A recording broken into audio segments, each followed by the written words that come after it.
यहां से आगे चले तो मैं आपको ले चलता हूं मेरे यहां स्थित लोहागढ़ किले में। मेरा यह किला राजस्थान का एक प्रमुख किला है जो बिल्कुल अपने नाम पर खरा उतरता है। मेरा यह किला कई आक्रमणकारियों के हमलों से जूझता रहा। मेरे इस किले का निर्माण मेरे यहाँ के जाट शासकों ने करवाया था। मेरे शासक महाराजा सूरजमल ने अपने धन का इस्तेमाल हमेशा से अच्छे उद्देश्य के लिए किया, जिसका जीता जागता उदाहरण मेरा लोहागढ़ किला है। मेरा यह किला वास्तुकला का एक सर्वोत्तम उदाहरण भी है। मेरे इस किले के दोनों तरफ मजबूत दरवाजे जिनमें नुकीली लोहे की सलाखें लगाई गई हैं। मेरे उस समय काल में तोपों तथा बारूद का प्रचलन अत्यधिक था, जिससे किलों की मजबूत से मजबूत दीवारों को आसानी से ढाया जा सकता था। इसलिए पहले किले की चौड़ी चौड़ी मजबूत पत्थर की ऊंची ऊंची प्राचीरें बनाई गई। मेरे इस लोहागढ़ के किले में कोठी खास, महल खास, रानी किशोरी और रानी लक्ष्मी की महल का शिल्प दर्शनीय है। इसके अलावा गंगा मंदिर, राजेश्वरी मंदिर, बिहारी जी का मंदिर, इनके भी दर्शन करके जरूर आना। मेरा किला लोहागढ़ का अर्थ है लोहे का किला। मेरे इस किले का निर्माण मूल रूप से मेरे महाराजा सूरजमल ने 19 फरवरी 1733 में करवाया था। मेरा यह किला भारत का एकमात्र अजय दुर्ग है। लेकिन एक बात तो मैं भी मानता हूं कि मेरे इस किले की ताकत और भव्यता अद्भुत है। मेरे इस भव्य किले के अंदर महत्वपूर्ण स्थान है जिन्हें आप अवश्य देखकर आना। मेरे महाराजा सूरजमल ने मुगलों और अंग्रेजों पर अपनी जीत की याद में किले के अंदर जवाहर बुर्ज और फतेह बुर्ज बनवाए थे। यहाँ अष्ट धातु से निर्मित एक द्वार भी है जिसमें हाथियों के विशाल चित्र बने हुए हैं। वर्तमान में मेरे इस किले का अधिकांश हिस्सा सरकारी कार्यालयों और एक म्यूजियम ने ले लिया है। मेरा किला अपनी सुंदरता से मेरे दर्शकों को काफी आकर्षित करता है। अब आपको लिए चलता हूं गंगा महारानी मंदिर। यह मंदिर मेरे शहर का सबसे सुंदर मंदिर है।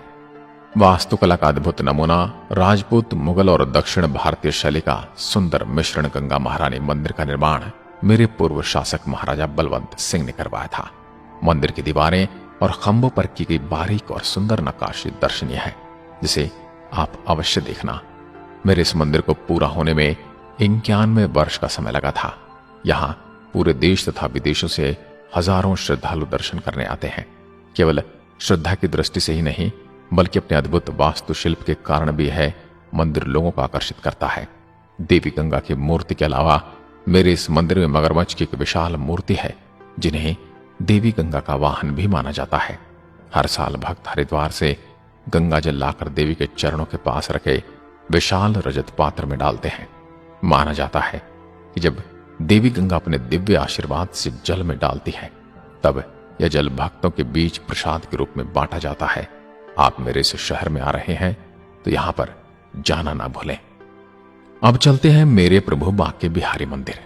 मेरे प्रभु का यह मंदिर भारत के सबसे प्रसिद्ध मंदिरों में से एक है। माना जाता है कि यहां भगवान कृष्ण भक्तों की सभी आकांक्षाओं को पूर्ण करते हैं। मेरे शहर का बांके बिहारी मंदिर भारत के उन मंदिरों में से एक है जहां हमेशा सैकड़ों लोगों की भीड़ लगी रहती है। आरती से पहले भगवान की प्रतिमा को वस्त्र और आभूषणों से सजाया जाता है। मुख्य कक्ष के बाहर बरामदे की दीवारों पर भगवान कृष्ण के बचपन को दर्शाते चित्र देखे जा सकते हैं। मेरे यहाँ उत्तर प्रदेश के शहर भी नजदीक पड़ते हैं, इसलिए वहां से भी मेरे प्रभु के दर्शन को श्रद्धालु आते हैं। आप भी मेरे ठाकुर जी के दर्शन करना ना भूलें। अब मैं आपको लिए चलता हूं भगवान श्री राम के छोटे भाई लक्ष्मण जी के मंदिर। लक्ष्मण मंदिर का निर्माण महाराजा बलवंत सिंह ने 1870 में करवाया था। उनके पिता महाराजा बलदेव सिंह श्री संत दास के संपर्क में आए और तब उन्होंने इस मंदिर की नींव रखी। श्री संत दास लक्ष्मण जी के भक्त थे और जीवन पर्यंत उनके प्रति समर्पित रहे। इस मंदिर की नींव रखने के बाद महाराजा बलदेव सिंह ने बलवंत सिंह को अपने उत्तराधिकारी के रूप में घोषित कर दिया। मंदिर को पूरा कराने का श्रेय महाराजा बलवंत सिंह को जाता है। मेरे नगर के मध्य में 2 लक्ष्मण मंदिर मौजूद हैं, जिनमें से एक मंदिर लगभग 4 शताब्दी पुराना है, जबकि दूसरा लगभग 300 वर्ष पुराना है। मेरे इस मंदिर के मुख्य गर्भगृह में लक्ष्मण जी और उर्मिला जी की प्रतिमाएं स्थापित हैं। इनके अलावा भगवान राम, शत्रुघ्न और भरत तथा हनुमान जी की छोटी मूर्तियां भी हैं, जिनके दर्शन भी आप अवश्य करें। ये सभी प्रतिमाएं अष्ट धातु से बनी हैं। मेरे शहर में स्थित यह मंदिर बड़ी सुंदरता के साथ संगमरमर और बलुआ पत्थर से बनाया गया है। मेरा यह मंदिर पत्थरों पर की गई सुंदर नक्काशी के लिए प्रसिद्ध है। अब आपको ले चलता हूं डीग के महल और डीग के किला में। मेरे शहर से 34 किलोमीटर उत्तर में डीग नामक बागों का खूबसूरत नगर है। मेरे यहाँ के मुख्य आकर्षणों में मनमोहक उद्यान, सुंदर फवारा और भव्य जल महल शामिल है। यह शहर बड़ी संख्या में पर्यटकों को अपनी ओर खींचता चला जाता है। डीग के राजमहलों में निर्मित गोपाल भवन का निर्माण सन 1780 में किया गया था। सुंदर बगीचों से सजे इस भवन से गोपाल सागर का नजारा देखा जा सकता है। भवन के दोनों ओर 2 छोटी इमारतें हैं जिन्हें सावन और भादव भवन के नाम